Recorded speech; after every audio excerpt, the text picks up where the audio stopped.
வணக்கம். துலாம் ராசி சித்திரை மாத ராசி பலன்கள். துலாம் ராசிக்காரர்களுக்கு சித்திரை மாதத்தில் கஷ்டங்களும் போராட்டங்களும் அதிகரிக்கும் மாதமாகவே இருக்கும். சித்திரை மாதத்தில் காரணம் குரு மாற்றம், கிரகங்கள் மாற்றங்கள் அடைந்து பாதகஸ்தானத்தில் அமருவது. பாதகஸ்தானத்தில் கிரகங்கள் அமர்ந்தால், பாதகஸ்தானத்தில் கிரகங்கள் அமரும்போது வாழ்க்கையில் மிகப்பெரிய ஒரு கஷ்டங்களும் சாதாரண கஷ்டங்களும் என்பது இயல்பாகவே வரத்தான் ஆரம்பிக்கும். ஆனால் இதிலிருந்து மீண்டு வரக்கூடிய மிகப்பெரிய ஒரு ஆயுதம் என்பது நமக்கு ஜாதகத்தில் நடக்கக்கூடிய தசாதான். தசா சரியில்லாதவர்களுக்குத்தான் போராட்டங்களும் துன்பங்களும் தொடர் தோல்விகளுமாகவே இருக்கும். காரணம் குரு பகவான். குரு பகவான் 8ல் மறைவது என்பது சுபத்தன்மை மறைந்து அசுபத்தன்மை அதிகரிக்கக்கூடிய காலமாகவே இருக்கும். குரு பகவான் பொருளாதாரத்தின் அதிபதி. கணவன் மனைவிக்குள் பல வகையிலும் நல்ல விஷயங்களை செய்து கொடுப்பது, ஒற்றுமையாக இருப்பது, விட்டு கொடுத்து வாழ்வது, ஒருவரை ஒருவர் புரிந்து கொள்வது, செய்யும் தொழிலில் அதிகப்படியான லாபங்களை கொடுப்பது, கொடுத்த வாக்கை காப்பாற்றுவது, எடுக்கின்ற முயற்சிகளில் வெற்றிகளை அடைவது, இப்படிப்பட்ட சுபத்தன்மை வாய்ந்த பல நற்காரியங்களை செய்து கொடுப்பது குரு பகவான்.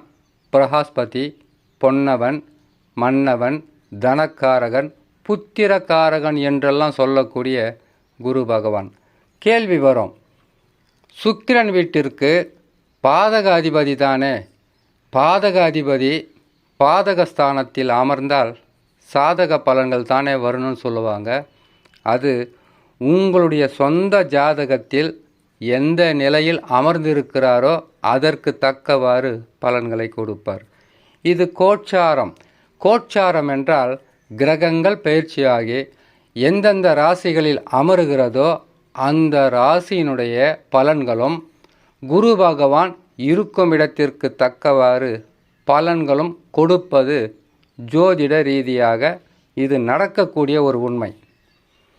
இந்த உண்மையை அறியாமல் குரு பகவான் ரிஷபராசியில் இருந்தால் குரு வலய குருவாக இருந்து நற்பலன்களை தருவார் என்று நமது ஜோதிடர்கள் சொல்லலாம். ஆனால் இது நற்பலன்களை தருமா, அசுப பலன்களை தருமா என்றால் 8ஆம் இடம் எந்த ராசிக்கும் நற்பலன்களை தராது. அப்படி உங்களுக்கு ஜோதிடத்தில் இருக்கக்கூடிய நம்பிக்கை இல்லாமல் போனால் உங்களுடைய ஜாதகத்தில் தசாவாகப்பட்டது வலிமையாகவும் யோக தசாக்களாக இருந்தால் பாதகங்கள் குறைந்து காணப்படும். சில சறுக்கல்களை சந்தித்தே ஆக வேண்டும் துலாம் ராசிக்காரர்கள். சரி, கிரகங்கள் தரக்கூடிய பலன்களை பற்றி பார்ப்பதற்கு முன்பதாக சந்திராஷ்டம தினங்களை அறிந்து கொள்வது மிகவும் உதவியாக இருக்கும்.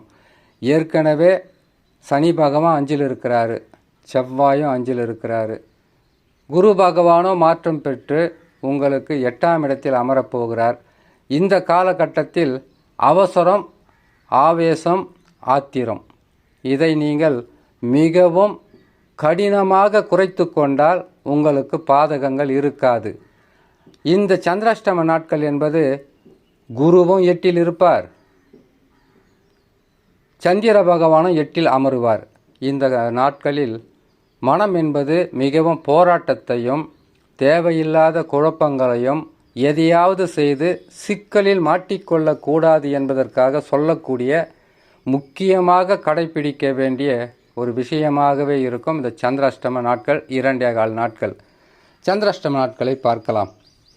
சந்திராஷ்டம நாட்களை பொறுத்தவரையில் துலாம் ராசிக்காரர்களுக்கு 8/5/2024 சித்திரை மாதம் 25ஆம் தேதி புதன்கிழமை இரவு 8:04 ரிஷப ராசியில் சந்திர பகவான் சஞ்சாரம் செய்யும் போது சந்திராஷ்டம காலங்கள் ஆரம்பமாகும். இந்த சந்திராஷ்டம நாட்களில் புதிதாக தொழில் தொடங்கக்கூடாது, யாரிடமாவது வீண் வாக்குவாதங்களில் ஈடுபடக்கூடாது, வெளியூர் பிரயாணமாக இருந்தால் கட்டாயம் தவிர்க்க வேண்டும். கொடுக்கல் வாங்கல் அறவே இருக்கக்கூடாது. எடுக்கும் முயற்சிகளில் சில பிரச்சனைகள் வந்தால் பொறுமை, இஷ்ட தெய்வம், குலதெய்வ வழிபாடு மிக அவசியம். சந்திராஷ்டம தினங்களிலிருந்து விடுபடக்கூடிய நாட்களாக 10/5/2024 சித்திரை மாதம் 27ஆம் தேதி வெள்ளிக்கிழமை இரவு 1:08 மிதுன ராசியில் சந்திர பகவான் சஞ்சாரம் செய்யும் போது சந்திராஷ்டம தினங்களிலிருந்து விடுபடக்கூடிய நாட்களாக இருக்கும். இந்த சந்திராஷ்டம நாட்களில் வண்டி வாகனங்கள் கூட மெதுவாக போகிறது மிகவும் நல்லதாக இருக்கும். ஏன்னு கேட்டிங்கனாக்கா 8இல் குரு பகவான் சுபகிரகம் மறையும் போது நம்மை நாமே காத்து கொள்வதும் அறிவுபூர்வமாக சிந்தனை செய்து பொறுமையாக செயல்படுவது மிகவும் அவசியம். ஒரு 6 மாதம் குரு வக்ரம் பெற்றுவார். அப்படி வக்ரம் பெற்றார்னாக்கா பாதகங்கள் குறைந்து காணப்படும்.